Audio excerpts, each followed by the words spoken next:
And by using Iowa's sales tax exemption, it was an approach that our retail partners have really praised as simple and a practical way to ensure that SNAP purchases are healthier.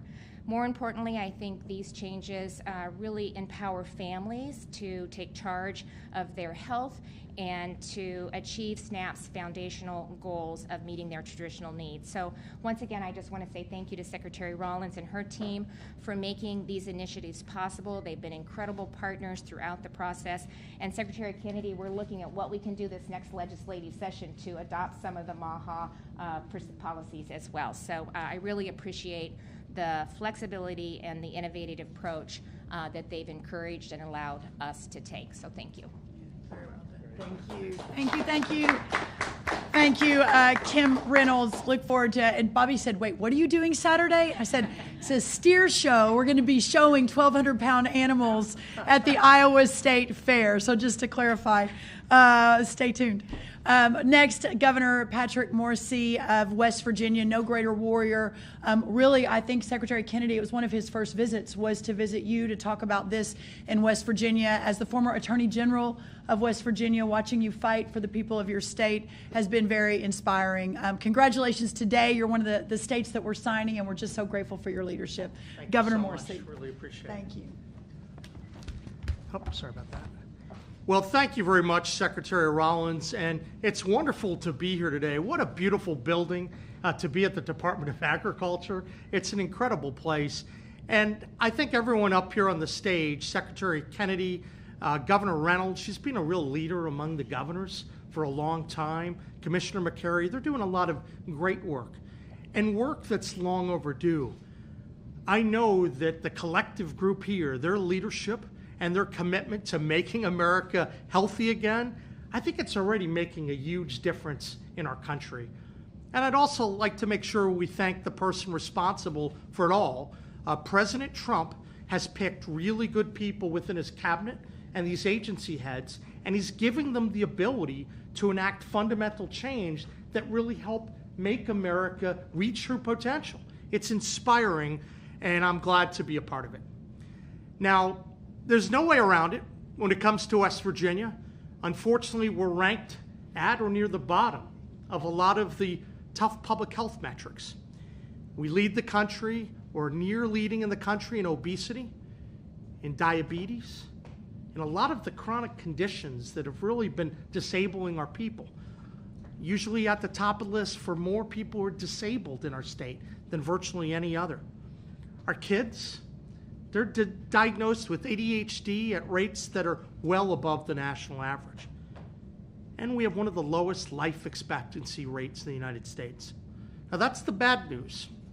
And I believe in telling the truth to the American people about where we are, because that's going to make the rise all the more better when West Virginia is able to reach your potential and to get healthy again. The good news today is that we all have the power to change it.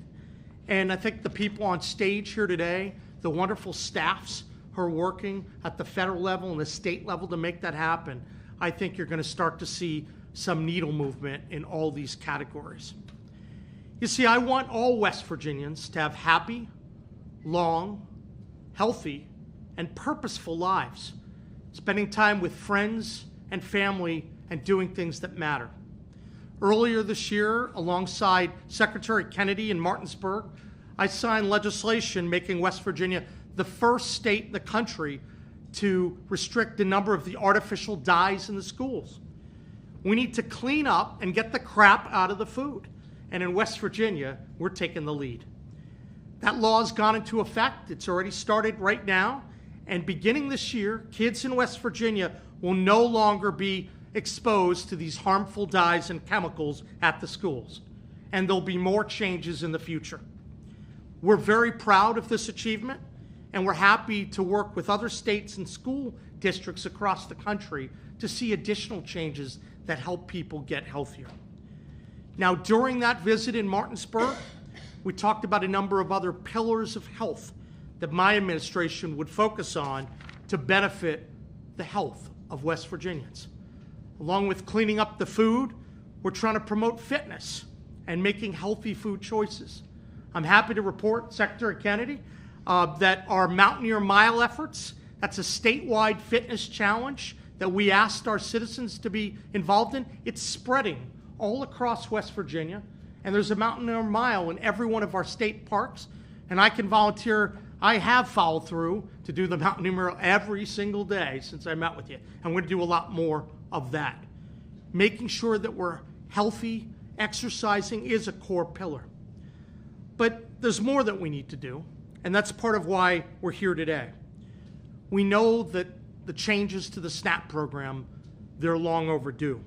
And that's why I'm so happy to work with all of our federal partners to make sure that the tax dollars is going toward nutritious foods. I'm always fond of saying that the SNAP, the N for SNAP, it stands for nutrition. But unfortunately, over a long period of time, that wasn't always the case. So I'm happy now that in West Virginia, taxpayers are not going to be subsidizing soda and these sugary drinks. Things that have no nutritional value and are directly linked to obesity, diabetes, and a lot of other terrible healthcare outcomes. If a law says that a program is meant to help people get a more nutritious diet, then that's going to be the standard. That's what we're going to work on. So I'm happy to be here today and to celebrate the growth of the MAHA movement and all the amazing things that Secretary Rollins, Secretary Kennedy, and the entire Trump administration is doing. They're aligning words with actions, and we're not stopping here. In the future, we're not only going to be focusing on our food, I'm looking forward to working with Secretary Rollins on the work requirements. We have that for Medicaid and for SNAP, and I want to make sure that West Virginia is out in front on that. A state with one of the lowest workforce participation rate in the nation. I want to get more people to work, and I'm really excited to partner to make that happen. This administration is making big things happen, and I'm eager to talk about it. So thank you for everyone, and God bless our great country and the wonderful state of West Virginia. Well done. Thank you. And now it's an honor, one of the country's greatest doctors, researchers, scientists, and now the leader of the Food and Drug Administration, Dr. Marty Makary. Thank you so much. Thank you, Secretary Rollins. And it's so great to be here. This is a historic day in the United States. This begins the end of the government subsidization of our obesity, diabetes, insulin resistance epidemic. And it got pretty bad. Look at where we are today. 40% of our nation's kids now have a diagnosed chronic disease. 31% have diabetes, prediabetes, or insulin resistance. We can't keep just talking about the price of insulin. We also have to talk about what we are feeding children. We need amazing treatments, and this FDA is committed to delivering cures and meaningful treatments. But we have to talk about nutrients and fiber, not just Ozempic and other medications to medicate our nation. We're medicating our nation's kids at scale. And so this is a historic day in the United States. And Secretary Kennedy, you've been talking about this, gosh, for a long time. You got me motivated, and it's just amazing to work in your leadership here. I hear people all the time from all different political persuasions say, you know, I'm not a Republican or Democrat or political, but I love the food stuff that they're doing. And Secretary Rollins, you have been the perfect partner, and watching you and the Secretary work together has been magical. And it's just amazing. Here we are, for the first time ever, not just talking about how to fund our broken healthcare system, but how to fix our broken healthcare system by finally getting at the root issue, and that is the health of the population, starting with children. And so people say to me, I love some of this MAHA stuff. And what else are you doing to make America healthy again? Well, as Governor Morrisey just said, we're just getting started. We're now talking about ultra-processed foods. And Deputy Secretary Diamantis, who's here, has put out an RFI now, a request for information, where we're going to have a consensus definition of ultra-processed foods so we can help educate people in a meaningful way instead of misleading them with the broken food pyramid misinformation. We're rewriting those dietary guidelines with USDA and HHS. We're doing an inventory of all the chemicals in our food supply that are banned outside of the United States and asking, what are the most concerning chemicals here? We are cleaning up infant formula. We took action to remove the 9 petroleum-based food dyes. We are reevaluating and addressing the broken GRAS standard. We are talking about medical devices now and how we can prioritize medical devices that empower people with good information about their own glycemic load. You know, most of the chronic diseases we see in medicine are really related to a couple basic principles: insulin resistance and general body inflammation. And what drives that? Sugar and junk food. We're not talking about complex carbohydrates and things that come out of the ground.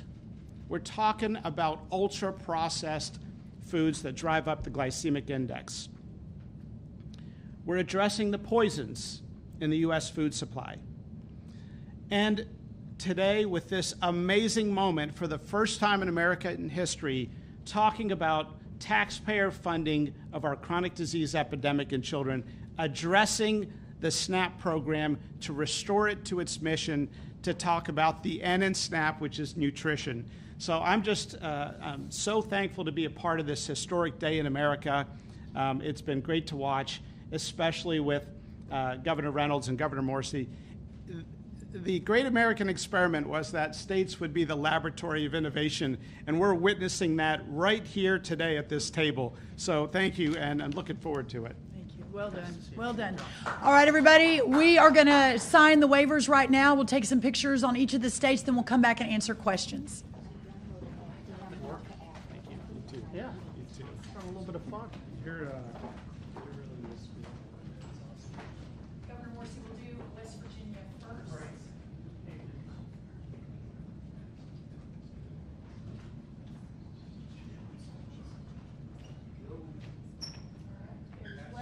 Thank you. All right. You're so welcome. Number 2, we will do Governor Jared Polis's request approved of Colorado. Again, this is not red or blue, Republican or Democrat. We are discussing and working with every state. So really excited to continue to work with Governor Polis, Colorado.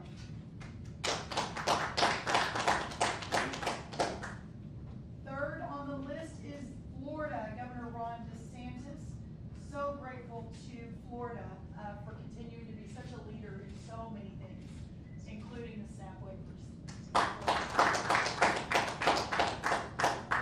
Number 4, Louisiana, wonderful Governor Jeff Landry, who was really hoping to be here today but couldn't make it, but here is Louisiana. Number 5, Governor Kevin Stitt of Oklahoma, another great friend of freedom and real reform, Oklahoma. And finally, no offense to anyone here, but the greatest state, Texas, Governor Greg Abbott and his wonderful team in Texas. Here we have Texas. All right, thank you, everybody. We'll head back to the podium and we will take some questions. Thank you. All right, first question. Yes, ma'am. Hi, Cheyenne with ABC News. Food regulation and more broadly in the states, but also the SNAP waivers, has historically been a policy approach taken on mostly by Democrats and criticized by Republicans as anti-state. Now nearly 10 Republican states have passed MAHA legislation. Secretary, can you talk about how you have convinced Republicans? You know, I was at the governor's conference in Colorado last week, and I met with a whole string of Democratic governors, including Governor Polis, and they all committed to filing SNAP waivers and doing other MAHA legislation as well. They don't want to call it MAHA because they think that will that's become kind of a partisan brand, and I don't care what they call it. they want to protect their children. And there's no such thing as Democratic children or Republican children. There are children, and we should all care about them. And, I don't care what party you're in. There's been more enthusiasm to date from Republicans. You're right. Traditionally, it was a Democratic issue. And I'm very, very hopeful that more and more Democrats will continue to be in their party, but sign up to protect their children. Secretary Rollins, thanks so much for doing this, and Skylar Woodhouse with Bloomberg News. I just wanted to check in. So the president released last week a flurry of trade deals and the different rates of different countries.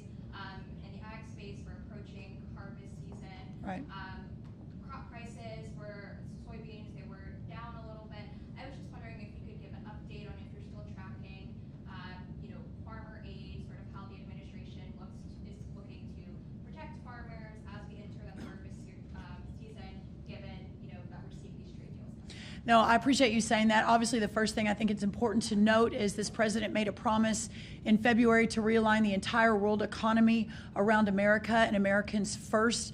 As we are renegotiating trade deals around the world, historically, on average, American ag products are charged 15% on average as they move into other countries. We, in fact, charge on average 5% as their ag products moved into America. So obviously, that realigning and the idea of especially American farmers and ranchers bowing to the altar of other countries' tariff regimes and tariff structures ended when President Trump announced on Liberation Day.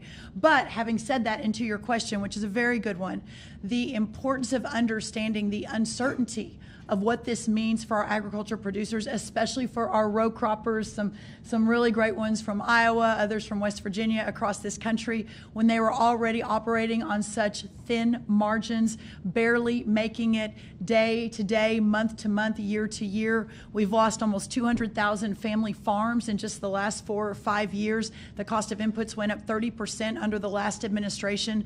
Those margins are very precarious. And what we have said and what the president has committed to from day one is that this opening of markets around the world is unprecedented. Ultimately, our agriculture community, our farmers and ranchers are entering into a golden age of agriculture. But in this time of readjustment, there will be some uncertainty. So as we move into harvest season, the commitment remains that, just as we've been saying for the last few months, that if in fact farmers are hurt in the short term while we work for the long-term prosperity, that the USDA will be there to step in. Secretary Thank you. Rollins. Yes, ma'am. Marty with Politico. The MAHA report is due out later this month, and a lot of MAHA advocates I've spoken to have said that they want to see this administration ban or limit pesticides. Will the MAHA report ban or limit pesticides or make policy recommendations to do so? I'll answer that, and then if Secretary Kennedy wants to lean in, there is no question that the use of crop protection tools remains one of the most important tools, if not the most important, for our farmers to thrive and to, as I mentioned, to remain prosperous. There is no chance that our current system of agriculture can survive without those crop protection tools, including the fertilizers that you mentioned. Having said that, and I don't want to put words in Secretary Kennedy's mouth, so I'll let him answer if he wants to add anything, that the vision of moving America and supporting our farmers and ranchers and allowing a golden age of agriculture, we will continue to work together. Secretary Kennedy mentioned he and his team have met with 130 different groups representing the farming and ranching industry. I have been with him on a lot of those. We visited a farm together in Texas. I have rarely seen anyone more open to understanding and learning and talking to, and I've also heard him say that we can't compromise our farmers and their ability to feed and fuel and clothe the world. So I continue to look forward to working with him. The MAHA report the second part's coming to conclusion. We'll have announcements on that soon, but I feel very confident that his and our commitment to make sure that farmers are at the table remains paramount, and that the report will reflect that. I don't know, Secretary, if you want to add. Nothing to add. Okay, perfect. Perfect, thank you. Yes, ma'am. Thanks so much, Allison Snyder with Lindell TV. It's been reported that Susie Wiles and Laura Loomer convinced President Trump to fire Drug Evaluation and Research Director Vinay Prasad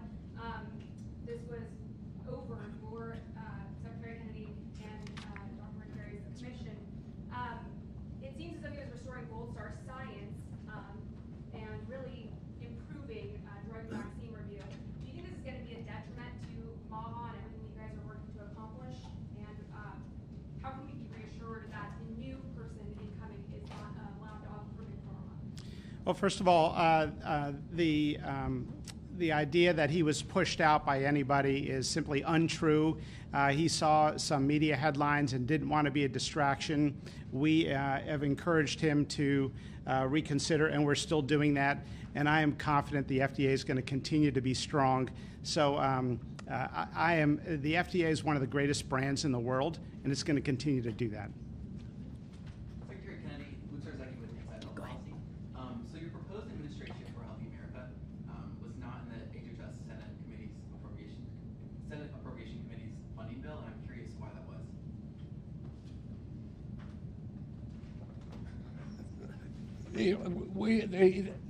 Is this the reorg? Yeah. I mean, we're right now, we were held up by a court order on the reorg, but we're going through with the reorg. So whether it was in the, well, I'm not sure what the funding is from the Senate bill, but we're going through with the reorg. Do you plan to get some of the MAHA priorities in that administration passed, or are you working on that? I mean, we have full support from the president. He wants this done. He promised to make America healthy again, and he's going to do that. He called me last night. He calls me 3 or 4 times a week and says, "Where are you? Why are people healthier yet?" And so he's keeping me under pressure. We have time for one more question. Secretary Kennedy, Ray Rubin with the Washington Post. The Wall Street Journal reported that you're planning to dismiss all 16 members of the U.S. Preventive Task Force. Is that the case, and if so, what is your reasoning? We have not made a decision. We're reviewing that now. The task force has done very little over the past 5 years. And we want to make sure that it is performing, that it is approving interventions that are actually going to prevent the health decline of the American public. And it hasn't, let me put it this way, it hasn't been stellar at doing that job. We're looking at the personnel, and we're making a decision now, but no decision's been made. Okay, thanks, Press. Thank you all. We're headed to the farmer's market, so y'all go buy some beef and dairy and produce. It'll be great, right across the street. Thank y'all for coming. Nice to see you. Great event. Thank you.